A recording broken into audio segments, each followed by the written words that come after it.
back. Welcome back. Welcome back. We gotta hit the hell every time. Every single time. Okay. Anyways, just in case you didn't know that we was knowing that we was smoking niggas out here. But basically, doing our thizzle. Real quick. Another disclaimer, still got the same clothes on. I'm trying to get these videos out. It's what it is. It is what it is. So, y'all know. Anyway, so what's up, y'all? We back and, I don't know. But we back. We back. And it's been a long day, so I don't want no judgment.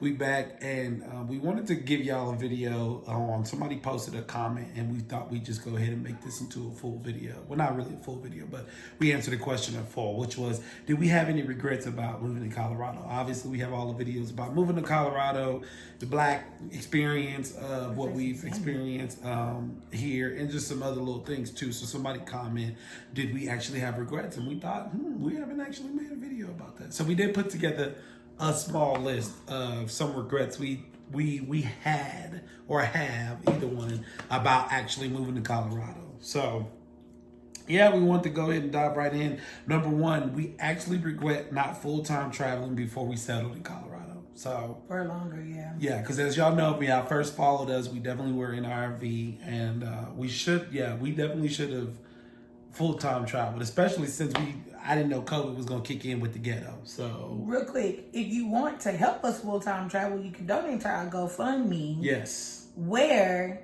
you can help us buy a new RV. Yeah. Thank you very much. Click the link below. Yeah, and we'll let y'all know about that little adventure a little later on. But if y'all want to do that, that's still open. But yeah, we were planning on traveling. Of course, obviously, this was a stopping point. We wanted to come here first because that's just our destination. But we did have this whole travel plan all out, and then COVID came and slapped us. It was like, nah. I mean, dirty style. Drained our savings. Yeah. I mean, reach back with the wind. And I mean, knocked it out. Two-sided with the powder in your hand. Yeah. Hip slap. It was like that slap where it's like, you feel cry in the car. Yeah, you are. Like, don't nobody say that to me. I know that like you say that. Stupid. Yeah. Yeah. So yeah, we regret not that, especially since we transitioned from the RV into an apartment and then into, where we have been at now. But I just like, all this time we've been sitting around, these stimuluses came in, everything didn't happen, and we could have definitely been took off and did some other things. Well, we had some things we need to get in order. We did. And now that we here, I just can't shake the feeling of like, dang. Yeah. So that was one regret, is that we came here and settled instead of coming here and sticking to our original plan, and we kind of let the COVID stuff and some other little things, affect our ultimate decision. Agree. So what we're saying is, if you have the opportunity to travel first, you should definitely travel until you find a place that feels like home. Until you feel like home, yeah. So number two, underestimating the winter. So the cost associated with getting winter things, and then for her, she brought up a good point, the seasonal depression that comes. So yeah. This winter hasn't been as bad because honestly, all of December was like sunny fall. Still. Yeah, it was like fall. It actually didn't snow till 2 days ago. So New Year's Eve or New Year's Day, one of the two, it just snowed, which by Colorado standards is like late. Yeah, but it's like usually snow already. So exactly. Like we would have been already had a whole bunch of snow. Yeah. But I think like seasonal depression really is real, and since we moved here, like even though the rest of the season is good, it's really, this season is really hard for me. Like today, that's one of the reasons why like we decided let's record and stuff, because it's a really like gloomy, not sunny day. It's like really gloomy and stuff. And this morning, we woke up early or whatever and spent time together and everything. But already I was just like, and also the anxiety of like when the winter starts coming in, I already am just like, I can tell my body's like, oh no, this is not gonna be something. We're not gonna be able to hike. We're not gonna be able to do this. We're not gonna be able to do all of these things that help us with our mental health. And so it just gives me like a shorter fuse and everything. It does. So if y'all want a video, if you are somebody who experiences seasonal depression and you want a video on how do I cope with seasonal depression, so comment down below if you want a video on how I cope with it, but just like some quick ways. I bring the summer inside. Like our whole room is light bright colors. outside of this couch that we're obsessed with. Yeah. There's lots of plants. I find ways to do things that help me throughout the regular year, like movement. I found a way to incorporate those in without having to be outside. But it's still a struggle. Yeah, we really underestimated that, and I think that's like my biggest regret. Yeah. Although all the rest of the year is amazing, but it's a hard but 3 I months. feel like it's a hard, the winter is real, man. I just want y'all to know, like, there's not as much like moving around. The roads are, sometimes when it snows bad, the next day is not really ideal, and it's really bad when it snows heavy, and then the next like week upcoming forecast is all like not higher than 30, or it's like sub freezing temperatures, so that snow is gonna stick around. It turns into ice, and then that. So I feel like it's hectic, even with like the right car, and we know because at that time our gig economy at that point is like going crazy, and we know like 190 something orders in a queue at once. It's like, so nobody wants to get out. And these are people from Colorado. We ain't talking about people that moved there. Even the locals will say that they really don't enjoy the snow as much as I thought that they would, especially or being used to it. They just don't. So, and I'm not speaking for all locals. I'm saying I've talked to some that have expressed that too. So it's just not that time is really just a slower time. So stay busy, do all of this stuff like here. This is a good way to get ahead for stuff like this and podcasts or whatever you doing, work, I don't know, school, whatever personal things you got to get done, like do it, because there's days where it's just like, I don't want to get out in it. You know what I mean? Also, I think it's important to mention, because I know people are going to be like, well, why did you move when you had, A, B, and C? I still experience seasonal depression in Houston because during the summer, ain't nobody going nowhere. It's too fucking hot. It is too hot, yeah. So the only difference is I could look out my window and see sun, but I definitely wasn't going nowhere. No, true. So it was still the same struggle. So I think it was the same struggle as well. So that's one of the regrets. I mean, winter is winter, but we just have to be honest. It's definitely worse here though. Because it's gloomy. Because some days, like, it's light outside, but that doesn't necessarily mean it's sunshine, if y'all can get what I'm saying. Whereas in Houston, it is sun. Like, you can open the window and be, whatever. You can open the blinds, but you gonna quickly close the blinds when the sun starts beating down the block. Heating up the house. So, yeah. So that's one of the things, the regrets. Another regret is, number 3, is picking somewhere more scenic. I think we definitely have talked about when we first moved here, not being in the super inner city. Like, even though it's weird because we like the inner city, but then that was one of the things too, is that we moved here for the scenery. So when you're in Denver, I mean, you already know the people that live here, the people that visit here. Don't think you're just gonna come out here and live somewhere and think, oh, I'm gonna have a view. No, that's not. You go see city, buses, trains, buildings until you get towards the outskirts. Like where we are now, is so. Yeah. But there's even more places that's even outer than this. It's like, okay, that's where you get the views at. So it's a struggle. Pick your place, because we also really like Colorado Springs, so which is really scenic, which is a place I feel like. Scenery. I don't know about the. That's what I mean. Yeah. I'm saying for the scenery, not like just But we liked Colorado Springs when we stopped there before we got to Denver, and I was like, oh yeah, okay, cool. I was kind of like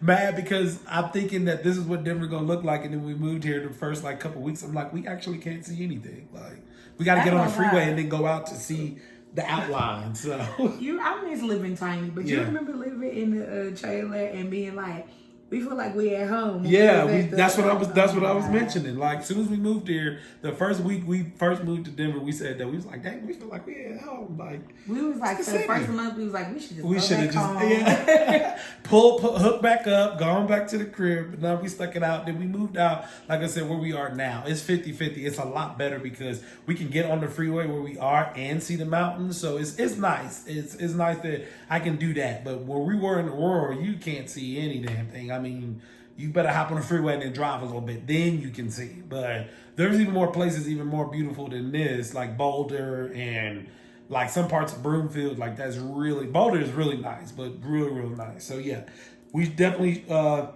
about or should have picked some more scenic. And then the last one is underestimating. And this is probably going to sound like we just beating at this dry drum, but it's really, really, really impactful to us, or we didn't think about it, but was underestimating the impact of the lack of diversity here, like the mental impact. We didn't know how severe that was going to make us feel. I really thought at one point that we was like, oh, we're gonna be okay. We didn't think, We have been okay. We have been, but I was just like saying, when we first moved here, I was underestimating the period. I didn't think anything of it. I thought that I'm not gonna worry about it. But then as we started to live here more and more, it's been like a nagging little thing in back of my head where I'm just like, I'm over here. Not for us, though, for our children. For our kids, yeah. Oh, our kids. We need to make a separate video because my daughters told me some stuff about the school that I was just like, flabbergasted. And nobody got jumped. Yeah. Yes. Oh, yes. Oh my God. Yeah. See, that's a story time. I'm gonna let guys get on here and do that. I think that's what exactly we're gonna do. Story time featuring our oldest baby, Goddess. Yeah, we're gonna do that because it's some wild shit, y'all. I ain't gonna lie. She told us something. We was like, huh? We were flabbergasted. I was like, no, that would definitely not went down in Houston. I don't care where the fuck. So I think they definitely feeling it too, and that's part of the bigger reason, or one of the bigger reasons too, why they not in school. That's a whole separate thing too. But that's the fuel. Some of that fuel to that problem too, because of that. I feel like, especially where they went previously to school. But I'm just gonna say it like this: you can say what you want to say, but all kinds of studies will show us that people are comfortable when they see people like them or people that are relatable to them. Definitely. And for black people, that's other black people. I mean, and I think any other culture, race, ethnicity that would go somewhere and be totally outnumbered would say the same thing, hands down. I think if it's... just like I don't like being the only black person in a room full of white people, I also wouldn't want to be the only white person in a room full of black people. I mean, it's uncomfortable for everybody. Like, I don't give a fuck what you say. So, you don't even have to be racist. Yeah. And it's just... And that's what I want to say. I don't want to make it a whole race thing. I just feel like that's a human thing. You can go anywhere and not want to be with each other, or like you said, uncomfortable. So, baby, what don't our kids understand about we're recording a video? I have no idea. Our kids they're savages. They just do what they want to do. So just knock on the door whenever because I literally just told them we was recording the video. Why was you knocking on the door? So, but y'all know, I mean, we got kids. Y'all should know how it is. But yeah, those are some of our regrets. Is it something just totally like, oh, world ending? Not necessarily, but we definitely are on here trying to give y'all the real for everything. Everybody always asking us questions, and I feel like people are asking us questions because we are the people that they can't find the videos for, and we make those videos. Y'all already know that's like our thing on how we got on the YouTube. But when y'all got on here and called us country bumpkins, I was like, yeah, drop the Addy, my nigga. Yeah, I was like, yo, y'all tripping. I'm cool with all the trolling, but I'm like, you just gonna call us country bumpkins? Yo, oh. And I need y'all to understand this. We're from Houston, Texas. There's nothing country about Ain't shit country bumpkin about Houston, bro. Like, no. It's actually very dangerous.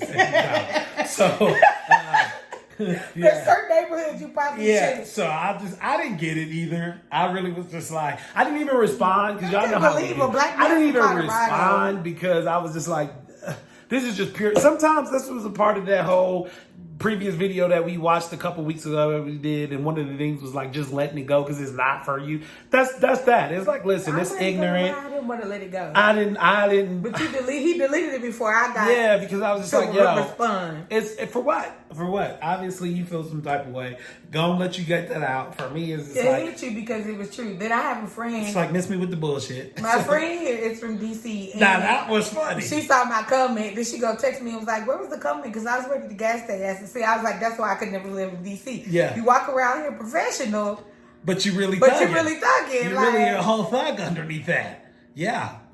I love my friend, but like, looks can be deceiving. Very. She'll drop out. Very. She said she was looking for the comments to start some trouble. That was her exact words. She basically, in layman's term, in black folks, she said, "I wanted the smoke. I was looking for it. I brought the lighter so we can connect." Yeah. What I heard was, "What's popping?" Okay, you're right. That's exactly right. I heard you had a couple things to say. I came here to see about it. I came to check on it. Yeah, what's up? Okay, you're right. That's exactly. And then right behind that whole Control-Alt-Delete, Control-Alt-Delete, backspace. Yeah. Prior conversation. Yeah. So it is what it is. I don't feed into it. There's a whole new year, whole new, you know, energy and vibes. I'm just like, let it do. But that one was crazy. Like, that's your energy anyway, though. it is already. It is. So. And it's so deceiving because it's like, when they over here, you like, hey man, chill out. They walk up, be like, for real, bro, I don't want no problems. They keep walking up, be like, just, bro, come on, we don't have to do this. And then when they get to right here, it's a whole different person. Yeah. It's like, and then I'm just like, I can't save you now. Can you bring the other person up, please? Because I can't save you. You brought this on yourself. Oh, we didn't know he was on there. We didn't know. Hey, real quick, where's the other guy? That's cool. Yeah. When I was over there being nice. Yeah. Then when I came back, that was like heads and tails for bro, real. that's like, who's this? Yeah, we don't know who this is. Can you actually call the person that we talked to up here? No, you're speaking. This is CoCo now. This is not Mrs. Steem. Yeah, so yeah, we just need y'all to know that. But yeah, you know, like I said, we make videos for people that need to find the actual questions, have actual questions, and not this whole YouTube, oh, I got this, trying to put on the show and trying romanticizing. Yeah, fantasizing everything. And like you said, romanticizing everything. No, it's real out here. We want y'all to understand it is. And then y'all make your own decisions. So hopefully y'all enjoyed the video. You know what I'm saying? Like, comment, subscribe. If y'all got any other like questions or anything like that, please feel free to comment below. Y'all want to see any other type of videos, because we're mixing in a lot of videos. We still have some Colorado content coming out for the people that move in here, but then we have other stuff, family, marriage, and just relationship, just all kind of different things. You know, we're trying to mix it up for the people that are here and that are interested in us, and then just in our channel. So, but yeah. We hope y'all like the video. Y'all, you know what I'm saying? Tune in, and we'll holler at y'all for the next time.